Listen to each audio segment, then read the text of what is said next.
It's the one and only Pop DiBiase, the primetime capper, and I'm with the legendary Mr. Brian Custer, host of Showtime Boxing, and also my favorite play-by-play announcer on Fox Sports as well too. How you doing today, Mr. Custer? How's everything going? Man, I'm doing well, man. I didn't know who you're talking about at the very beginning of this, and when you started to introduce me, I was like, "Who is he talking about?" So I'm honored with that introduction. Hey, man, you know what? You know how big you are for me because you were one of the first people that reached out to me and said, "Keep doing what you're doing, man. I like what you're doing." I just was at a fight. I felt like I was just at a fight, but you said, "Now I see you, man. Keep doing what you're doing." And I just went ahead and just ran with it, man. Since you told me that. So I appreciate it. Respect. Thank you so much, man. So I couldn't wait to interview you and everything like that. So how did you get your start in the business? I think like most people, I went to Hampton University. Shout out to the HBCUs. Knew I wanted to get into television, so majored in broadcast journalism. And right out of school, came back home to Columbus, Ohio, and my first job was in news radio. So I worked from midnight to 8 in the morning, doing reading the news on the top of the hour at midnight, 1 o'clock, 2 o'clock, 3 o'clock, 4 o'clock, 5 o'clock in the morning. And, I did a newscast for 5 minutes at the top of the hour. And that's kind of how, I learned how to write well, learned how to use my voice. And I did that. I worked there for about a year and a half. And just so happened that one day out of the blue, news director from the ABC affiliate in Columbus, Ohio called me and asked me if I wanted to do television, which I did. And that's how I got my first start in television. And that's why that love for them Ohio State Buckeyes is so deep. Man, I was like, I'm telling you, man, them Buckeyes, boy, I loved watching those games that you were announcing and everything last year because I could feel your spirit on those games. That's why. Yeah, I mean, when you're born and raised in Columbus, Ohio, I mean, you're Buckeye. So, right. That's your first love. People ask you what was your, the team you fell in love with. I mean, whether it's pro, you're the Ohio State Buckeye football. That's right. You grew up as a kid there. That's your pro team. So, right. Yeah, man, I love it. I'm a Buckeye born and bred. So absolutely, I'll always support Ohio State. And I'm a big East basketball fan. I know that you cover that intensely, and you have a love for St. John's. What's the state of St. John's basketball right now to you? Rebuilding. Mike Anderson's a really, really good coach. He's a coach that, you look at over his 18 years now of coaching, he's never had a losing record. So he's going to do good things there. I mean, I'm sure he's going to get that program back. For St. John's to thrive. When St. John's is thriving, so is New York City. And it's all about recruiting great talent, keeping them in the city, keeping them there at that university. And I think that's what he's going to do because they're going to like his style of play, going up and down. But rebuilding is what his main job there is. But I tell you, man, I have been – all of a sudden I've become like a cult figure over at Seton Hall because – as many Seton Hall games that I've done, they haven't lost.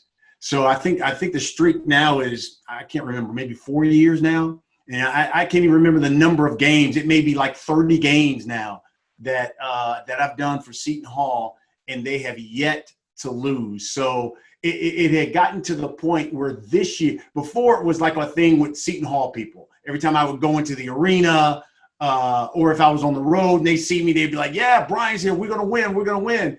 Now it has gotten so big that the coaches know about it. And matter of fact, and as contentious as this past season was, where obviously Creighton, Seton Hall, Villanova, all three won the regular season. We were in Villanova, and Villanova had a big one coming up. And I think it was DePaul. And they knew they had Seton Hall that next weekend. And Jay Wright looked at me and said, hey, man, where are you next Saturday? And I said, that's a great question. I got to look at the schedule. And he said, because we have Seton Hall coming in here, and you better not have your ass in this building next Saturday. That was his exact quote. So now the coaches know about the streak. And, but, listen, I went to Hampton University. We're Pirates. Seton Hall, they're Pirates. So I guess it all comes together but I've become like a cult hero with the Seton Hall Pirates. Beautiful, beautiful stuff. And actually, my sister went to Hampton as well too. Love that. That's a good Yeah, woman there. That's a good yeah. woman, My man. older sister, she went there as well too. She really liked it. She went there in the '90s and everything. She's a little bit older than me, so yeah, I kind of know about Hampton a little bit. I'm glad that they was able to move up in conferences as well too. And not really Absolutely. they not so much of they still an HBCU, but they trying to be a bit bigger than that. And I know they Absolutely. got a lot of good alumni there that can make that occur, because they don't even play in a smaller conference anymore. They actually play in a conference that's very tough, to be dead honest with you.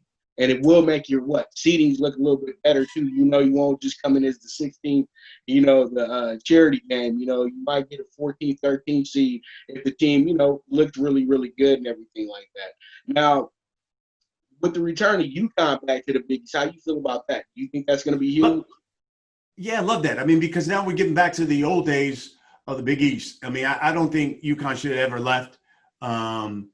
So it's going to be great. And Coach Hurley is working on getting that program, turning that around, bringing in new talent. I got a chance to see UConn earlier last season when they took on Villanova, and it played them pretty tough.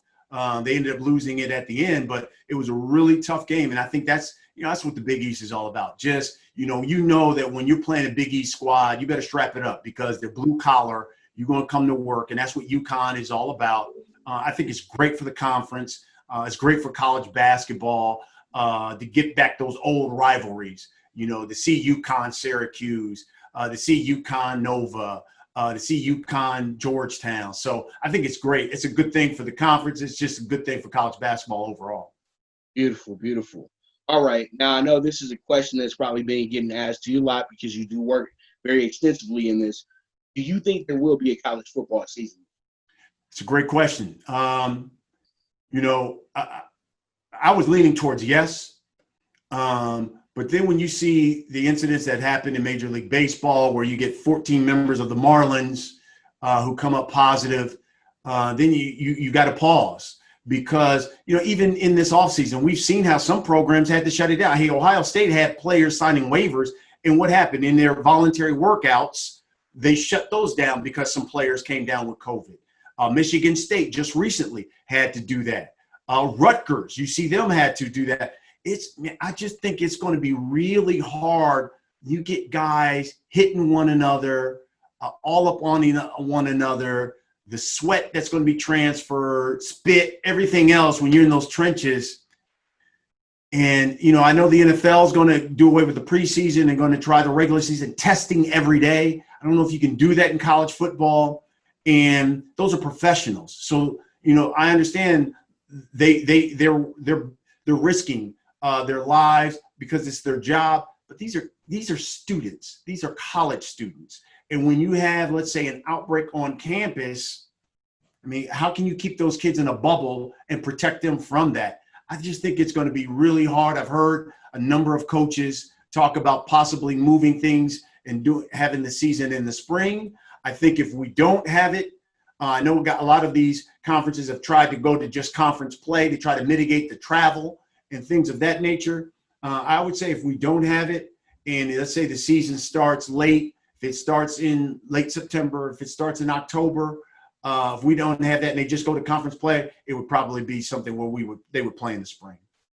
All right.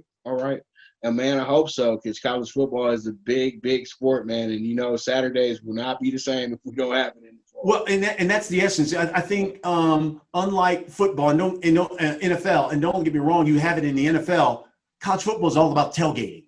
College football, that's the beauty of college football, is getting to the game 3-4 hours beforehand, tailgating, everybody having 50, 60,000 people in the parking lot, just out there barbecuing, hanging out, things of that nature. That's the essence of the sport. So when you don't have that, man, I don't know how you have a college football season. So I know they some people are trying to do it without fans. Other people say we were only going to have maybe 20% capacity in these stadiums. I just don't know, man. I think they're college students at the end of the day. I just hope we have a season, and if they do, it's one that's safe. All right. and your passion for boxing and working with Showtime. What's that all about, man? Because your passion is like, man, it's almost numero uno, you top three of how you love the sport. So where'd your passion for boxing come from? And how is it working with Showtime, boxing and everything like that? The best in the business. I appreciate that. Yeah. And obviously we're coming back. You know, we've announced our schedule. So we're right back August 1st. You know, I've always loved the sport. I've loved the sport as a kid, you know, growing up watching Muhammad Ali. I took martial arts. I still do. So I've always loved fighting. There's something about, you know, hand-to-hand combat when there is no teammate, it's just you. And, you know, I think about you're in the ring, you've got to think your way through this fight. Sometimes you may not have your best stuff, but you know what? You got to find a way to get a victory. Sometimes you may get knocked down. Are you going to get up off the mat and finish the fight? And that's really, it's like a metaphor. Boxing is like a metaphor of life. And I think that's probably why I love it so much, because even in life, we get knocked down. So what are you going to do? You're going to lay down and take the 10 count, or you're going to get back up and fight. And I think that's really the true essence of the sport.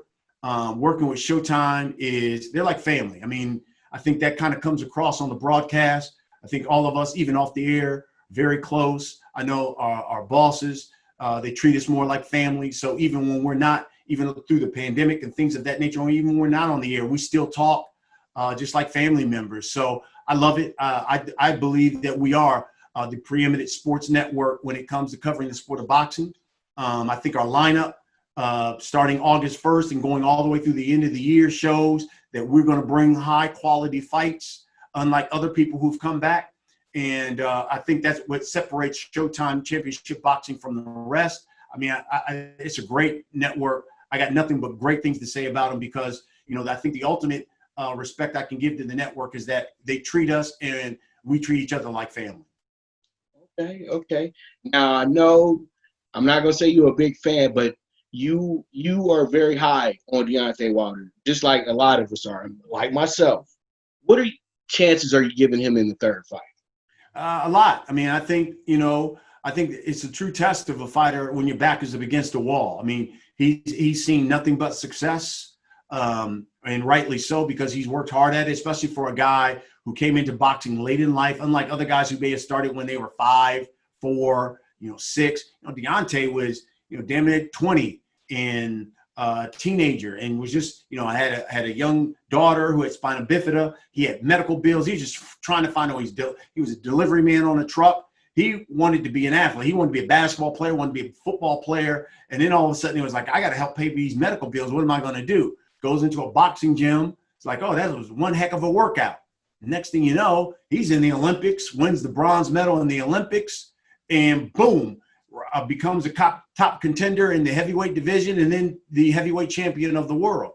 So his story is amazing. I respect the hell out of him for that. And I think, you'll find out the true character of Deontay Wilder. I think he realizes, okay, well, maybe I fell in love with the right hand, but there's more in my toolbox than meets the eye.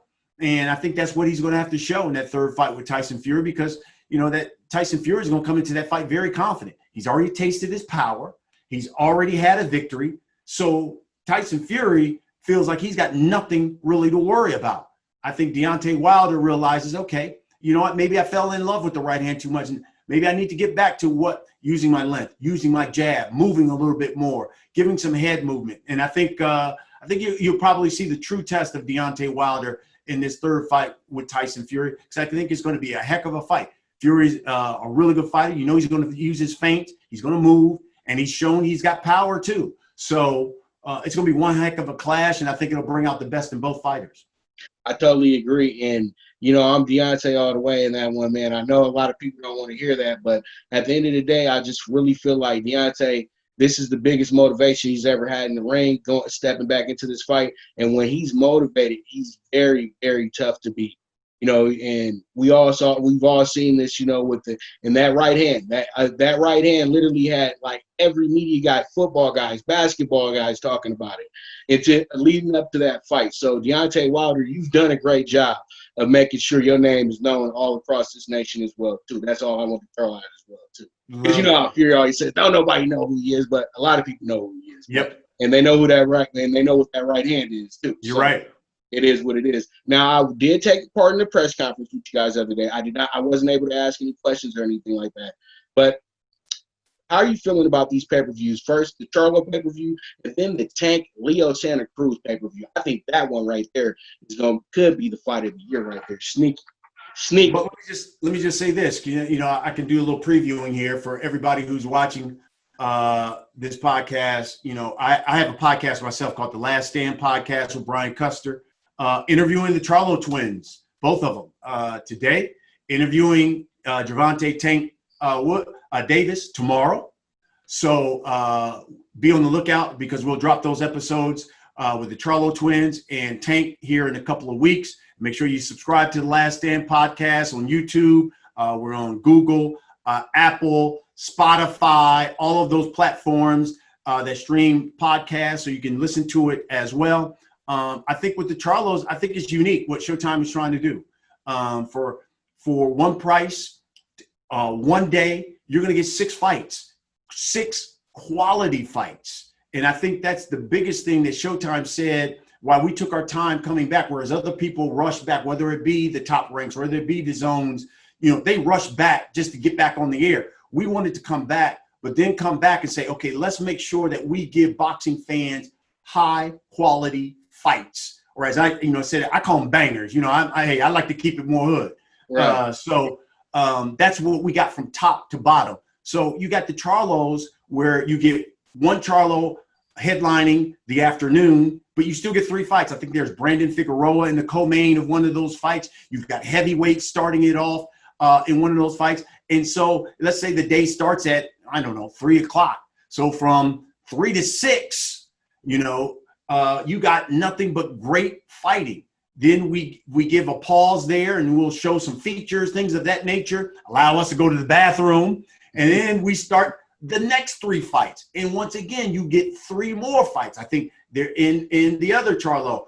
You get heavyweights, you get bantamweights on there and a couple of title fights. So you get 6 fights all for one price. And it's basically boxing for you from 3 o'clock all the way to midnight. And I don't think you could ask for anything more. You got Jermell in a unification fight against Rosario. We saw what Rosario did. He's got heavy hands. And when he goes to Philly and takes away J-Rock's belts handedly. I mean, he went in there and really took it to J-Rock and stopped him.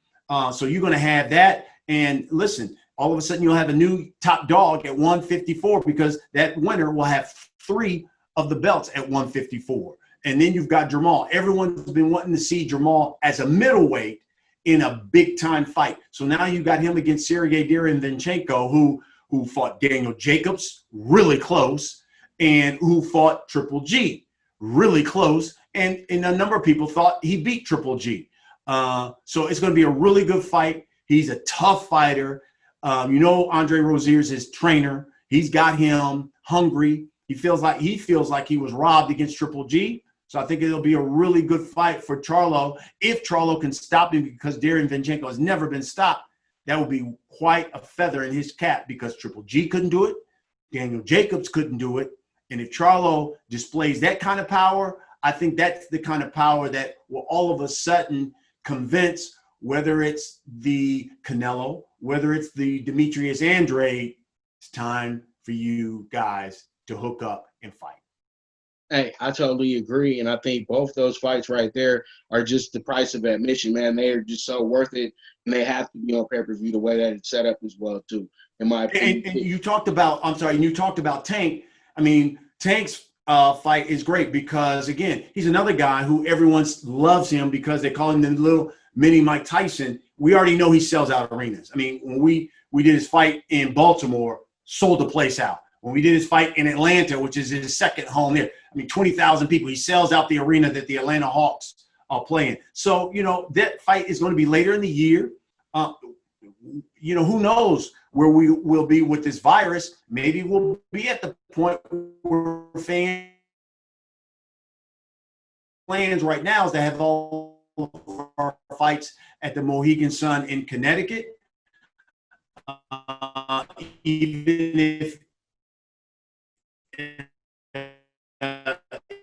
even if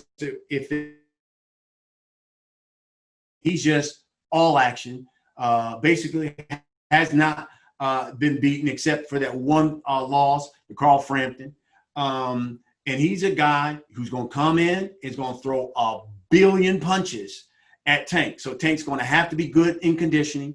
He's going to have to make sure he makes weight. The 130 and the 135 belts are both to be on the line there. So it's going to be one heck of a fight. And it's one of those things where you're going to say, okay, what reigns supreme? Is it speed, power, or is it punch, output, and endurance? I think we'll get the answer to that tonight. Man, hey, that's exactly how I'm seeing it as well, too. I think that both these fights, all three of these fights are going to be absolutely tremendous. And if we were able to have the public there, I know that it would just be absolutely insane. The media week, all that good stuff. But, hey, it is what it is. At least we'll have the fights here on coming up Saturday. I can't wait for that one with Leo and Fulton as well. I actually had Angelo Leo Friday on IG, so he's ready to roll. He's very confident as well, too. What do you like about that fight right there? You know what? That you got two young lions who are ready to be champions. Got the opportunity to interview those guys a number of times. We're going to have them. I got them on the podcast this week. Listen, you got Cool Boy Steph, who is, confident young man, Philly fighter. It's amazing as much history that has come out of the city of Philadelphia when it comes to fighters. There's no world champions. It's, Danny Garcia, Tevin Farmer, all of these guys have lost to Julian Williams. They've all lost the title. So there's no world champion. And he is fiending to become the only world champion from Philly in the sport of boxing right now. And he's a guy who can box. He can move. He's got some pop as well. And then you've got Angelo Leo, who is a guy who loves to come forward, terrific body puncher. In fact, they're both good body punchers. I think Fulton just dropped a guy not too long ago and beat him with a body punch. So you got two good guys who are body punchers, two guys unbeaten and ready to become champion, because the winner becomes the WBO bantamweight champion. And, talking with Leo, he said the best thing about this is the winner should be a unification fight, whether it's Ray Vargas or one of those guys who now joined the PBC. So the winner is in a great position to not only to have the title around their waist, but their next fight will probably be a unification fight. So it's going to be one heck of a night, August 1st at the Mohegan Sun. All right. And I got to ask you this question. What is your favorite division in boxing right now? Great one. That's a great question, man. I probably, 154 is good. There's just really talented fighters at 154. But, I got to go with, I think, I hate to say Old Faithful because it's been good for so long, but I think I got to go with the welterweight division. You just look at guys from Sean Porter, Keith Thurman, Manny Pacquiao still around, and then you got Errol Spence, you got The Truth, you got Bud Crawford, you got guys in the wings who just are fiending to be in the mix and to be world champion, and Jerron Boots Ennis. So you got so many really, big punchers like Danny Garcia. So you got so many fighters now. Mikey Garcia says he wants to stay at 147. So many talented guys that, without question, I think 147 is probably my favorite. So 147 it is. Well, my division, man, I know it's still got some kinks in it at this point, but it's getting much, much better. That's the heavyweight division, man. We just got it, but in the heavyweight division, for it to be the premier division, they really got to have that undisputed champion as well too, because it seems like it doesn't work out well with them doing the alphabet soup and everything like that with all the belts roaming around and everything, because they guys get real picky and choosy and things like that. But if they have one official champion, then he can be the shot caller for what's going on. Just heavyweights have stepped on their own toes over the last few years. And we all know that the Joshua Wilder fight should have been made at some time this year. That should have been the fight on February 22nd, to be dead honest with you. But, we didn't want to have that go on because they want to wait a little bit longer. And so now you feel like, okay, Anthony, you kind of waited Wilder out a little bit. But now you get to deal with Fury, and you want Fury more because, you beat Klitschko, blase. So y'all can keep that title over there overseas. I'm not trying to be biased or anything like that, but we know what you're trying to do, because we just had the WBC title for the last 5 years over here, and those fights were huge. But then when you compare it to their fights, yeah, they're huge over there, but hey, nobody has time to watch that fight at noon if you got the Ohio State game on. We ain't got no time for that. You know what I mean? So I'm telling you, man, heavyweight division, you've stepped on your own toes. You guys need to unify. Everything needs to be about unification now. Know that there's a lot of guys that have been waiting their turn. They can wait a little bit longer. I'm just saying, we need an undisputed champion at that level. See, with 147 is beautiful because they can just ring around the rosy a little bit and we can keep making great fights. So that's me. Well, no, I think the beauty of everything that you just said was that, for the long time, the heavyweight division was dead. The beauty of everything that you just said is that there's depth now in the heavyweight division. And listen, the old adage still rings true. When the heavyweight division is good, so is the sport of boxing. And right now, the heavyweight division is good. So listen, you got the Deontay Wilder, you got Andy Ruiz, you got Anthony Joshua, you got a Tyson Fury. And you even got guys now coming up. You got the Joe Joyces and all these guys, young guys who are unbeaten coming up. So that's the beauty of the heavyweight division, because you've got the standard bearers there at the top, and yet you're still being infused with some big-time punchers coming up. And that's what you want. And that's the beauty of what the heavyweight division is. For the longest time, now we're talking about the heavyweight division. Before, it was just dismissive because of the Klitschko's. Now we can talk about it because there's so many possibilities, and that's what's good for the sport of boxing. Man, lovely, lovely stuff. All right, now, from your fan point of view, what's the mega fights that you want to see? Just give me three. I think at the top of the list, I mean, I think I'm like most people. I would love to see Errol Spence take it on Bud Crawford. Got the opportunity to interview both of them for the podcast, and they both said on the Last Stand podcast that 2021 that they've already told their people to make it happen there. So I think, like most people, I'm foaming at the mouth to see that fight. I'd like to see Deontay Wilder and Anthony Joshua. That's a fight I think we wanted to see for a long time. I mean, heck, I'm looking forward to Anthony Joshua, Tyson Fury. I mean, I think that, having that at Wembley, oh my gosh. I mean, that place will be electric to see those. So, that's just, you said three. To me, those are three fights. And to your credit there, two of them are from the heavyweight division. See, and you already know, because you know where the money's at. You saw the big event that turned into the second fight between Wilder and Fury. It got so big that you guys even had to jump into a bidding war with Fox to get it. Even though you guys had it first, did the whole stick and did the whole promotion for the fight. And it was a fight that was literally kind of overlooked because a lot of people felt, this would be his toughest test, but he'll put Tyson out. And it becomes one of the greatest fights ever. And now everybody wants a piece of it. You know what I mean? And I feel like, honestly, that helped get those bigger deals on those networks, ESPN and the Foxes of the world. So they wouldn't miss on this heavyweight wave that's going on right now. You know what I mean? That's how I feel. No, absolutely. And I think you hit it right. Everyone, when we put that fight together, people were like, good fighters. I don't know about Tyson Fury. I don't know if he's really back from all of his issues. And right. And then they all of a sudden see that performance, and obviously what happens in that 12th round.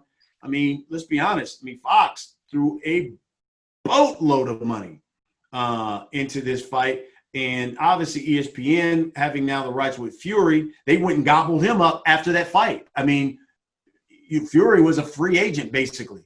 And look at what they did after that fight. They went and got him in Top Rank, went and got him quickly after that. And Fox throws all this money just to put that kind of fight together. So look, people recognize, but you're right. We did it first, and everyone kind of jumped on the bandwagon afterwards, and a lot of people made a lot of money because of it. Right. And so that's why you guys got to deliver all the bangers for us right now. So, because that schedule is, and I'm just talking about the pay-per-views. The schedule alone is just crazy when you start looking at the names, and then even the undercards that are coming up. And a lot of people have to understand there's a lot of really good prospects that are still 5-0, 10-0 that are going to be actually starting off the program, and they'll be on regular Showtime. They'll be on the stream. They'll be on the Facebook. And now you can have a guy that you can follow and actually critique properly, because we know some people catch on to folks when they're into their 20th fight and everything like that. I like to see a guy exactly right from the beginning, like my guy Burley Brooks, who's a part of the Man Down team with Errol Spence Jr. as well. I followed everything that he's done. I can't wait to watch him fight September as well too, on the Charlo card, because he does work out with them down there in Dallas as well too. So that should be fun, and then you got Rolly Romero, who's getting his opportunity at a WBA interim championship as well too. All this is happening because Showtime sees the future much better than other promoters, how I feel, because that's exactly what Showtime has been doing over the years. They're trying to cultivate the boxer more than just a promotion, and that's what the beautiful thing has always been about Showtime, in my opinion. You know what I mean? Well, listen, you're speaking to, and basically you just did a promo for Showbox. I mean, I think I've lost count on the number of champions Showbox has produced. I think it's like 60-something at this point. I mean, from the Andre Wards to, you name it, Errol Spence, all of these guys got their start on Showbox. Right. And that's how we've developed our guys, and then they've transitioned over to championship boxing. Deontay Wilder started on Showbox. We did all his on Showbox. All of a sudden, he graduates to championship boxing, and look at him. He's a megastar. Errol Spence, Gary Russell Jr., Andre Ward, Tim Bradley. I mean, I can just go on and on the number of champions that started on Showbox and now on championship boxing. Hey, Cool Boy Steph and Angelo Leo started on Showbox. We're Showbox stars. Now look at them. They're fighting for a world title for the first time on championship boxing. Jerome Boots Ennis, Showbox, for the past 3 years. Now, boom, here he is now on Showtime Championship Boxing. So it is the proving ground. They always match you tough on Showbox because that's what we want. We want the top prospects in the sport fighting on Showbox to let people know this guy's the future. And that's kind of what we do. And when they feel like it's time, they graduate them to championship boxing is what we've done for years. And I think what we'll continue to do, but it's like our proving ground. And if you can make it on Showbox, eventually you'll become a world champion. Yeah, you guys aren't throwing anybody out there that's going to get cooked in seven seconds. Right, exactly. Did you see that? I did. That highlight? Yeah, I felt really bad for that young lady. Yeah. Nothing against the woman who did her job.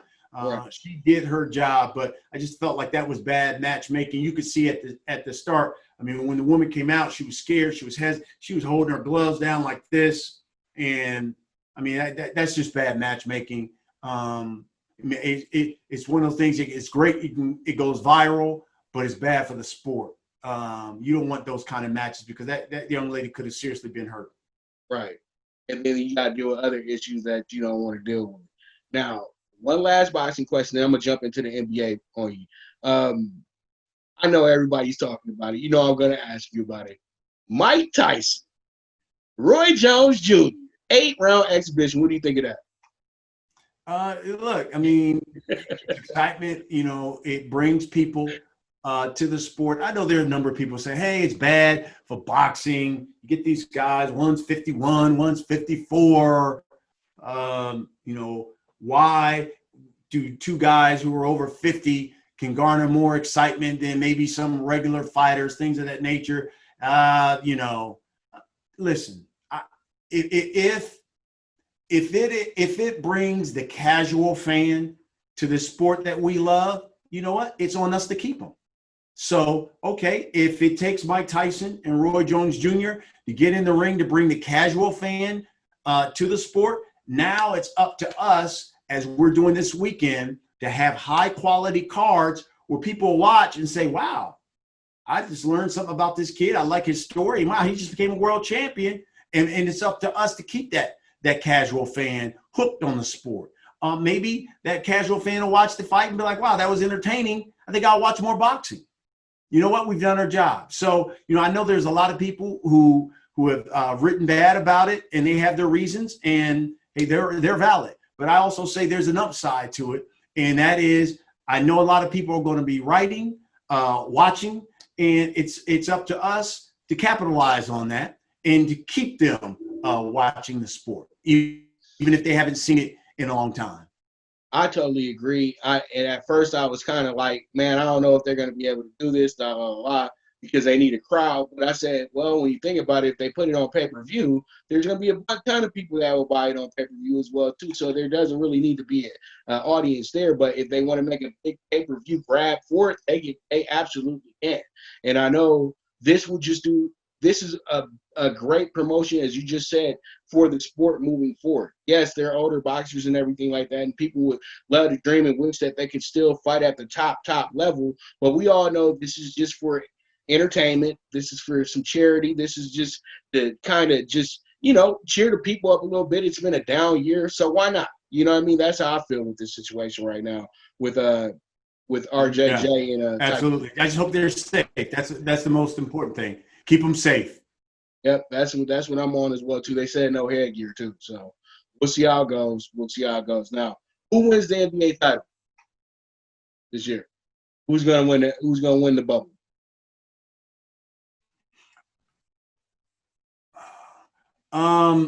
That's a great question. Man, I'm really not good with predictions.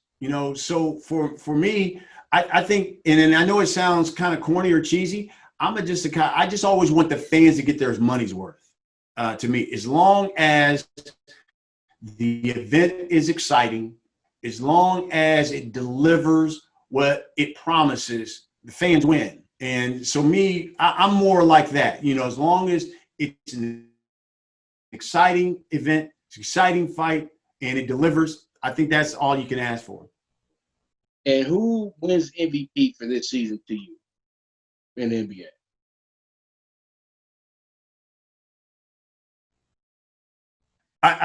You kind of froze on me. Okay, because I'm getting all right. I ask you again. Who do you think will win the MVP this year in the NBA? Oh, in the NBA? Yeah. It's a great question. I think, listen, LeBron was coming on really strong at the end. And I mean, there's a number of years that LeBron should have been MVP. He was playing MVP level. I think they certainly won't look at the restart. But I think if they're going to go by the majority of what we saw throughout the regular season, they'll probably give it to Giannis again. More than likely, they'll give it to Giannis because they're going to say out of the gate, he came out like gangbusters. And you can remember at the very beginning of the season, LeBron was trying to defer more to AD to get him comfortable, get him more touches, get him comfortable more on how his style of play. They got in sync with one another when LeBron started to turn it up. That was towards the midpoint. But Giannis was already putting up monster numbers, and obviously the Bucks had the best record in the regular season. So I think considering that they're just going to go give the awards based on what we saw, probably Giannis will get it. All right. You know what? And you know what? You kind of convinced me because I kept saying LeBron. But as I did my study, I am a Laker fan, but I'm not a homer about it because, being in the sports world, I got to have an open mind. So I told myself, I said, the key to the Lakers championship has to be AD. He's the key piece. LeBron been carrying teams for so long, and that man's shoulders are tired now. And when you look at the stats, actually AD is leading in all the really major stats on the Lakers. The thing that LeBron leads in is assists, which is very, very light. uncommon, because there's no point guard. There's not really a efficient point guard like that. They do have good defensive point guards, but LeBron does run the show. So I'm thinking to myself, nobody has considered AD after having such a great season in Los Angeles and actually toughening it, and actually being tough about it as well too, because he's played through some injuries as well too, things that he used to go to the locker room and we wouldn't see him for the next week when he was in New Orleans. So I'm just telling you that he to me, him and Giannis are actually on the same exact level. AD could be a bit better because he actually makes free throws. That's the difference between those two in the game. But, they're going to say AD has LeBron, blase. So, it winds up being back to Giannis because it just makes total sense because he's really carrying that team all on his shoulders. And I guess that's what an MVP is in today's NBA, I guess, correct, right? Yeah, absolutely. And, and I think the important thing is for both of those guys to show it in the postseason. Giannis took a lot of criticism for his play in that Toronto series. And listen, I know Kawhi played out of his mind. One heck of a shot for them to advance on against Philly. But, the Bucks, again, had a great regular season and then all of a sudden got thwarted in the playoffs last year. So it's, a lot of pressure is on Giannis to take Milwaukee kind of to the promised land, and Milwaukee wants that because they want to hold on to him. Same with AD. I mean, AD has always had some really good numbers. But, you look at that New Orleans squad with him and Boogie and you would think that AD would have had more success in the postseason, and he's put up some big numbers. But, people want to see, have you won? And that's the same question they've been asking with Giannis. So I think that's really the intriguing thing for me going into this postseason once the season restarts is what kind of postseason will Giannis have and what kind of postseason will AD have? And you could throw a third person in there. What kind of postseason will James Harden have? And will they have enough to get their teams to the conference finals and eventually to the NBA finals? And I think that's what everyone will be watching. Yeah, I think that's when everybody's going to get tuned in as you get deeper into the playoffs and everything like that. But the way things are going now, they probably will be able to get as many people as they want watching at noon or something at my time with Pacific time or something of that nature. So, it is what it is right now. I'm enjoying it, though. I can't wait till Thursday night when they tip it off. And I just got one last question for you. You spent a lot of time in New York City, and I just want to ask you this question. I've been in New York City twice myself. I just want to know, what's the best pizza in NYC to you? That's a great one, man. There's Ray's. And there's a place called Nellie's. And the great thing about New York City is to each his own, because I can give you a couple and then you go to some other people and they will tell you 5 other spots. Right. So there's just so many. It's like asking somebody from New York City, like, what's the best pasta spot? And people look at you like, look around. There's this, there's that. There's a place in the Bronx. There's a place down here. There's a place in Hell's Kitchen. You know what I mean? So it's just so many spots. Just make sure you don't come out here and don't eat no Pizza Hut. Don't eat no Domino's. Don't eat none of that kind of stuff here when you're in New York or Jersey, because people look at you like you got 3 eyes or something if you start eating the more commercial pizza brands when you're out here and there. So just make sure you stay away from those. And when you come out here to Jersey and to New York, that you get some good either brick oven or real good Italian and pizza from Jersey or New York City.